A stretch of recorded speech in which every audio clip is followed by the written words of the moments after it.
king of German mercenaries. Chapter 198, Forging Documents Again. After taking control of Cork, Marin did not leave immediately because several local elders were worried that Earl Desmond Maurice would invade Cork after ending the conflict with the local indigenous nation of Brian. Maurice had long coveted Cork as a commercial port. Previously, it was Maurice who persuaded Cork City to join the fake Richard. Now thinking about it, several elders of Cork City believed that it was Maurice's conspiracy, because Maurice was a very cunning guy. On the one hand, he supported the people of Cork to join the fake Richard, but on the other hand, he took the initiative to write a letter, pretending to join Henry VII, and even won Henry VII's praise. Thinking back now, Maurice was clearly betting on both sides, very cunning. Now, Cork City has lost all its able-bodied men. When Maurice has time, he might take the initiative to report Cork City's treasonous behavior and then strive to gain control of Cork City because Cork was an autonomous city authorized by the King of England, similar to the imperial cities of the Holy Roman Empire. These cities were no longer under the jurisdiction of local lords, but only responsible to the king. The earldom of Desmond belonged to the feudal nobility conquered by the Normans. Although it was not in good terms with the King of England, it did not dare to openly offend him. Although the King of England did not have the energy to manage the affairs of Ireland, the cunning Maurice would not risk offending the King of England by sending troops at will. After learning that Maurice was still very cautious about the King of England, Marin asked several Cork elders whether Maurice often sent people to London to pay tribute. No, an elder said affirmatively. Well, Maurice came to power illegitimately. Moreover, the county of Desmond is the most alienated from England among the Norman lords. Before, Maurice sent people to London to pretend to surrender to Henry VII. This was the only time he sent people to London. You know, the Norman counties do not have to pay taxes to the King of England, and are almost the same as the German princes. An elder named Kalina said affirmatively. Are you sure? I am sure. Among the three Norman earls, Earl of Kildare completely surrendered to the Tudor dynasty and became the acting governor of Ireland. Earl of Ormond was also relatively close to England, but he was also somewhat apprehensive, fearing that his ruling rights, feudal rights, would be taken away like the earls in England. And Earl of Desmond had the most distant relationship with England. They were probably the most afraid of having their ruling rights taken away. You mean, these descendants of the Normans are afraid that the King of England will deprive them of their autonomy, and thus they are at odds with the King of England? Yes. That's good. Do you think they will accept the King of England's order? As long as it's not an order to deprive them of their autonomy, they should give me some face. Well, do you have any legal documents signed by Henry VII? He ascended the throne in 1485. It's 1498 now. There should be documents, right? Yes, there was a decree signed before, which re-granted Cork the status of a self-governing city. Okay, find it for me quickly, I can use it. Half a day later, Marin got the royal document signed in 1486 confirming Cork's autonomous city status. Then Marin naturally began to forge documents. The next day, Marin produced a document that seemed to be issued by the King of England, reaffirming the autonomous status of Cork City. This time it was easy to forge. Because the document did not need to be made old, and the handwriting could be imitated directly, when Marin came out with the documents, several elders opened their mouths in surprise. They looked at the document from left to right, but couldn't see where it was fake. My lord, this is, oh, one of my men did it. Marin didn't want to expose himself. Because it would be too embarrassing for a noble to forge it himself. Who among you is willing to take this document and go to Limerick, the capital of the county of Desmond? Go for a trip? What does your lordship mean? Trick Maurice. Take this document and show it to him. Tell him that Cork has resumed its status as a trading port and welcomes him to send people to do business. Then, give him a few bags of salt as a gift, a few bags of salt. Several elders were shocked.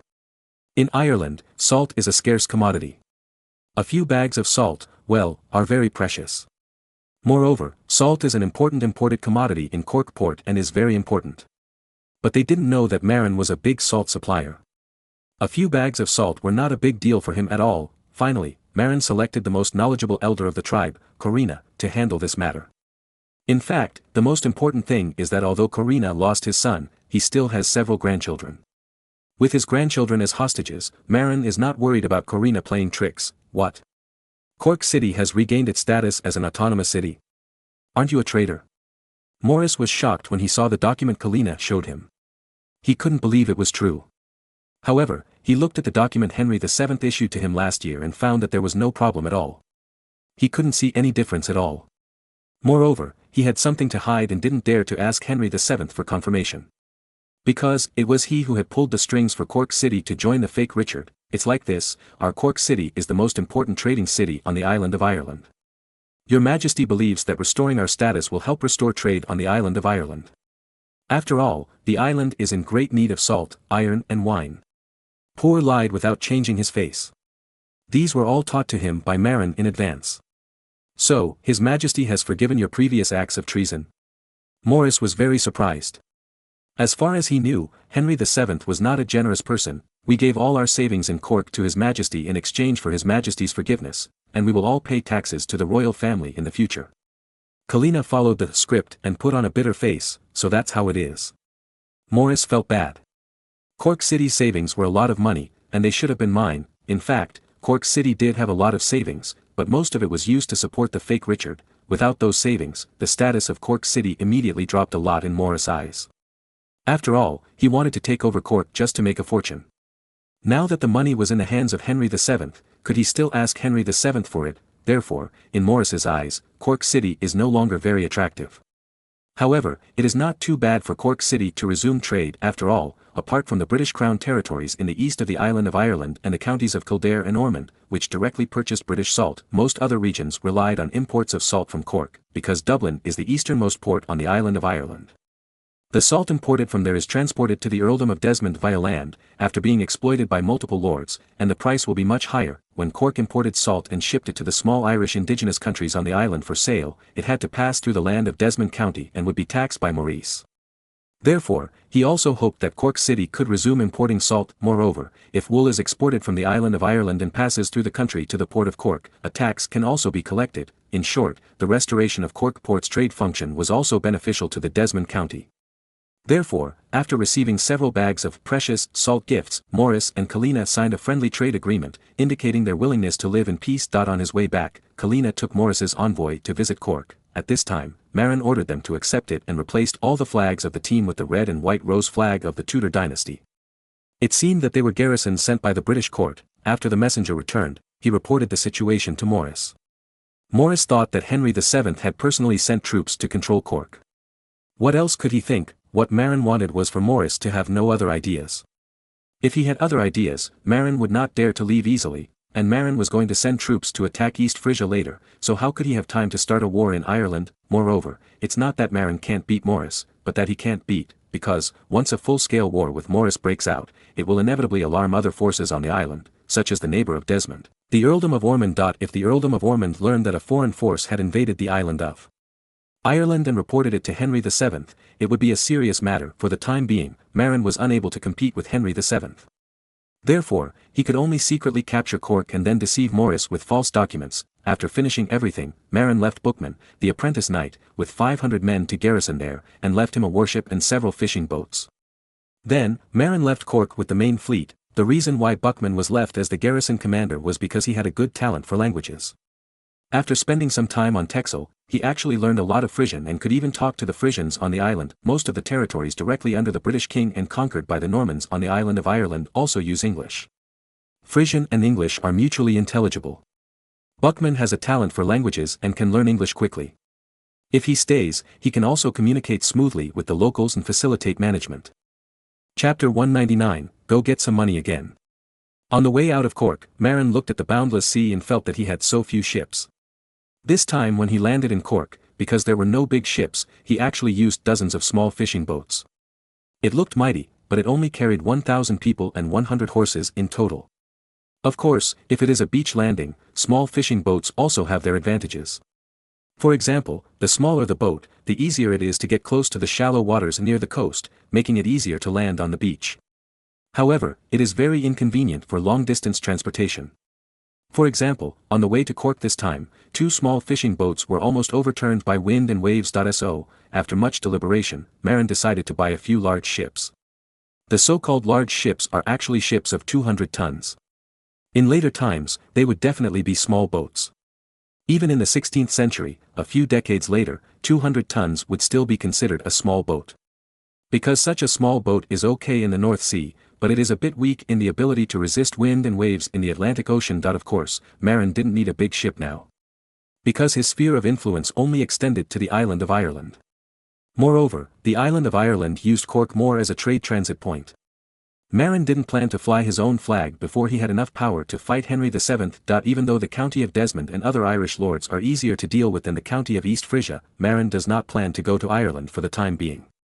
Because the county of East Frisia is an isolated country in Germany, no one is a nominal British lord after all. If he touches the Irish lords, it is equivalent to slapping Henry VII in the face.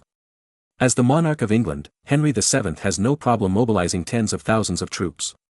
Therefore, Marin is no match at all now, and it is more practical to deal with the county of East Frisia. However, Marin did not intend to give up Cork. Because Cork was the first trade gateway for the entire island of Ireland. If he controlled it, he would control most of the foreign trade of the island of Ireland, which was very profitable. Moreover, when Marin was strong enough to compete with England, Cork would be the bridgehead for Marin to attack the entire island of Ireland, and its location was important. In order to more firmly control Cork, a group of ships would definitely be needed. After all, controlling most of Ireland's foreign trade would require a lot of shipping. The ships needed would not be just a few. At least a dozen ships would be needed, and they had to be armed merchant ships. A 200-ton armed merchant ship would cost 1,000 or 2,000 gold coins. 10 ships would cost 20,000 gold coins. This was just the cost of the ship. In addition, a large number of sailors, as well as highly skilled captains and first mates, would also need to be hired. In addition, several forts need to be built in Cork Bay to prevent pirates and other forces from coveting this place. All in all, to restore Cork City's status as a major trading port, it would cost tens of thousands of gold coins. Marin was not too worried about the money issue. Not to mention that opening up the trade route to the Teutonic Knights would bring huge profits. Even in Venice, there were still 250,000 gold coins to be withdrawn. Oh, how could I forget this? Marin patted his head. Last year, in Venice, the Venetians were playing dirty but still agreed to let him withdraw another 250,000 gold coins. This year, Marin was so busy that he almost forgot to withdraw the money. Last year, after taking out the money, Marin signed a document with the Venetians, agreeing to take out 500,000 gold coins in 2 years. Then, the other 250,000 gold coins were counted as goods and craftsmen, and 60,000 gold coins had been consumed. In other words, this time Marin goes there, he can directly withdraw 250,000 gold coins in cash, and can purchase goods or craftsmen worth 190,000 gold coins. After returning to Texel Island, Marin thought about it and decided to let Kohler lead the team and take the remaining 2 warships to Venice by sea to get the money. Along the way, Marin arranged the most reliable 100 warriors to guard the ships. Because of the death of Charles VIII, the French blockade at sea has been automatically lifted. Therefore, Marin can now safely send ships to Venice by sea. As for the pirates, that's not a problem. The 2 warships, although not big, are equipped with artillery. With 100 veterans guarding the place, they can still deal with the pirates. After all, the pirates nowadays are not large-scale, with at most 1 or 2 pirate ships, and their tactics are to jump on board and help hack and kill. In front of artillery and professional troops, these pirates are scum. Only the British pirates equipped with red cannon later can really threaten the warships. However, that kind of pirates were actually secretly supported by the British royal family and were considered the British Reserve Naval Force. How could the real pure pirates get a naval weapon like the red cannon? As of now, because bronze cannons are popular and copper is so expensive, most countries rarely equip themselves with cannons, let alone pirates. This time when he went to Venice, Marin specifically told Kohler that in addition to withdrawing money, he also needed to buy some scarce supplies. For example, soda, which is abundant in Venice, because Venice controls the trade in the central and eastern Mediterranean. Egypt is a famous origin of natural soda. Therefore, this thing is abundant in Venice and not expensive. However, this thing is very important for glassmaking. Therefore, Marin plans to ask Kohler to buy more to make glass. With glass, Marin can build a glass greenhouse. In addition, he can promote glass windows. Glass is not cheap in Europe now, so the only buildings that can afford to use glass as windows are either aristocratic castles or church buildings. Italy is not so bad, as it is close to Venice, where glass is produced. Therefore, glass is used more often. For example, the larger churches in Italy all use stained glass produced in Venice as church windows, which is very dazzling. As for the Northwest Europe, it is far from Venice. And the glass manufacturing in Venice is handmade, so the output is not much. Therefore, in the North Sea region, even if you have money, you can't buy good glass. There are some glass craftsmen in Germany and England, but the glass they make is of very poor quality and they can only produce green glass. Unlike Venice, which has mastered the technology of adding manganese dioxide to neutralize the green color. Therefore, in this era, both colorless glass and colored glass are only produced in Venice. Other parts of Europe can only use the most common green glass. Moreover, due to the lack of soda, the soda used to make glass in other regions is actually obtained by extracting plant ash water, which is relatively expensive. Therefore, the price of glass in other regions is not low. Fortunately, Venice's glass production capacity is limited. Therefore, these craftsmen who produce high-cost green glass still have a meal. This time, Marin sent Kohler to Venice. In addition to buying soda, another mission was to buy pyrolusite. Pyrolusite is mainly produced in Hungary and Romania in the Balkan Peninsula. The Venetians needed a lot of pyrolusite to make glass, as an important additive to neutralize the green color. But Marin needed pyrolusite not to make colorless glass. In fact, Marin needs pyrolusite to make spring steel. For example, the most common 65 Mn spring steel requires some manganese. As long as there is pyrolusite, manganese dioxide, Marin can ask craftsmen to extract manganese. Or, just throw the pyrolusite directly into the steelmaking furnace and add a reducing agent to get manganese steel directly. Of course, if you add pyrolusite directly, the manganese content is difficult to control. Therefore, it is better to reduce the manganese metal first, and then add a certain amount of manganese metal into the steelmaking furnace to get manganese steel with the corresponding manganese content. Of course, Kohler's mission is not to ask the Venetians to buy pyrolusite. Who are the Venetians? They are profiteers. If he asked the Venetians to buy pyrolusite, wouldn't they kill him? The task was to find merchants selling pyrolusite in Hungary and Romania, connect with them, and buy cheaper and larger quantities of pyrolusite. Only with spring steel can Leonardo da Vinci make springs and revolvers to make flintlock guns. So, this matter is very important to Marin. In other words, although Marin sent Kohler to Venice under the pretext of getting money, he actually needed to buy a large amount of soda and obtain channels for importing pyrolusite. Chapter 200, which company has the best mining technology? In an inconspicuous courtyard outside Emden, the capital of East Frisia, a group of people were plotting. Captain, how is the situation this time? Is there any water seepage? No, this time it's finally not leaking. Damn, the tunnels we dug the last 2 times were leaking so much that they were full of water and couldn't be used at all. It took several months and wasted a lot of time. There's nothing we can do. Emden is close to the Ems River, and the land here is naturally humid. The first time we chose a place by the Emden River, it was convenient to dump soil, but the water seepage was terrible. Even if we dug it through, no one could pass through. Okay, no more words. It will be dark soon. Let's take a nap first and get up in the middle of the night to continue digging. Yes. Then, a group of people returned to their respective rooms to rest. This group of people was the one that Marin sent to dig tunnels outside Emden. At the beginning, Marin's first choice was the southern area of the city near the Ems River. Because the south of Emden is the Ems River. Digging tunnels is a secret matter that must not be discovered by the East Frisians. However, when digging tunnels, a large amount of soil needs to be transported out. Therefore, when digging tunnels under the enemy's nose, it is necessary to ensure that the soil cannot be discovered when it is transported out. As for the Ems River in the south of the city, because it is close to the Ems River, everything can be done without anyone noticing as long as the soil is dumped into the Ems River at night. Therefore, the team chose to dig outside the southern city wall for the first time. However, after digging for a while, they found that the tunnel was leaking too much. Because it was close to the Ems River, the land beside the river outside the city was very humid and leaked a lot. After just a week of digging, the tunnel began to leak. After half a month, the tunnel was already mostly filled with water. Therefore, they had to give up the extremely humid area in the south of the city and move to the west of the city, which was finally a little further away from the Ems River. However, the west side of the city is not an option either, because it is much drier than the Ems River in the south of the city, but still relatively humid. At first, the excavation team found nothing unusual. But after more than 2 months of digging, when they were close to the foot of the city wall, they needed to dig deeper. The foundation of the city wall was deep, and they had to dig very deep to bypass the city wall, so they dug a few meters further down, and then, water sprayed. So, this tunnel was abandoned again. In desperation, the third time, everyone was much more cautious and began to carefully inspect the Emden city wall. Finally, after more than a month of inspection, they chose the driest northeast direction outside the city. This direction is farthest from the river and the driest. Then, the excavation team started digging again. This time, they lowered the excavation depth to a depth similar to the city wall foundation.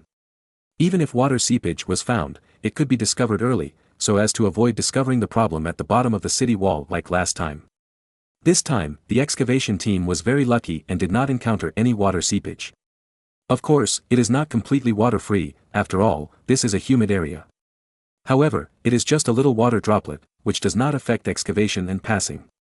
However, it was very difficult to transport the soil during this excavation because this place was too far from the river.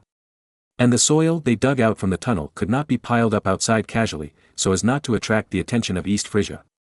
So, in desperation, the excavation team Captain Blue Fly, also translated as Lan Xiang, sent someone to apply for a sum of money from Marin and pretended to set up a trading company to engage in grain sales. In fact, every time rye was transported out, the sacks under the cart were not filled with grain, but with soil dug out from the tunnels. Using this method, the excavation team led by Blue Foley quietly transferred the soil to another place and poured it into the sea without being discovered by the East Frisian side. After hearing about Blue Foley's outstanding work, Marin personally named Blue Foley's excavation team the Lanxiang Excavation Team. And this Lanxiang Excavation Team also made great contributions to Marin's attack on some fortified cities in the future. After 3 months of hard digging by the Lanxiang Excavation Team, the tunnel finally successfully bypassed the northeastern city wall of Emden and entered the city. At this time, a group of the Lanxiang Excavation Team entered the northeast corner of the city, purchased a number of houses inside the city wall, and prepared to connect to the entrance of the tunnel. Then, the tunnel digging technicians of the Lanxiang Excavation Team began to carefully work on both sides at the same time, trying to open an entrance to the tunnel inside the city. However, it is difficult to locate the tunnel. The first attempt to connect the tunnel failed because the excavation team outside the city chose the exit of the tunnel under the foundation of a stone building in the city. How to break the hole in the stone foundation? Then, they avoided the house with a stone foundation and began to dig in the direction of another house built by poor people on a dirt floor. By the beginning of August, the two teams finally succeeded in opening an exit in the slum that had been purchased. Then, Blue Foley immediately rushed back to Denberg excitedly to report the results to Marin. As expected of the Lanxiang Excavation Team, their excavation technology is amazing. They can dig so hard without using an excavator. I am impressed. I was impressed in my last life, and I am impressed in this life as well. Marin gave a thumbs up, gave Blue Foley a bonus of 1,000 gold coins, and asked him to keep the secret of the tunnel. Then, most of the Lanxiang Excavation Team withdrew. Only a few people stayed there to keep up appearances and pretend to do business. Moreover, the two entrances to the tunnel were also well camouflaged. Although there was a tunnel, Marin was not ready to attack. Because he had returned 300 prisoners of war to the Frisian nobles last time, and later sent 500 people to Cork, Ireland. Therefore, Marin later recruited 800 people and brought the army back to 6,000 people. Then, a new round of military training began, including the grueling beach landing training.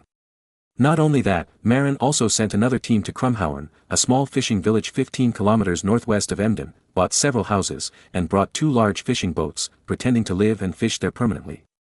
The members of this group, 2 families, were all fishermen from Frisia. This time, they were sent to Crumhauern to prepare for the landing of the army. Moreover, in order to facilitate the docking and loading and unloading of ships loaded with war horses and armor, this team specially built 2 wooden long bridge piers to dock the 2 cool 100-ton big fishing boats. Because they were all Frisians, the local officials had no objection to the arrival of the 2 wealthy fishing families. After all, since the Duke of Saxony occupied West Frisia, it was normal for the Frisians to flee to the county of East Frisia because of the severe exploitation of the local Frisians. Therefore, the locals did not doubt their origins and identities at all. The 2 wealthy families even received praise from the locals for building a new fishing pier in Crumhauern, because the 2 piers were also allowed to be shared by everyone. In this way, after several months of preparation, Marin quietly completed the layout in East Frisia. However, Marin's army was not yet trained and the time was not right, so he could not attack immediately.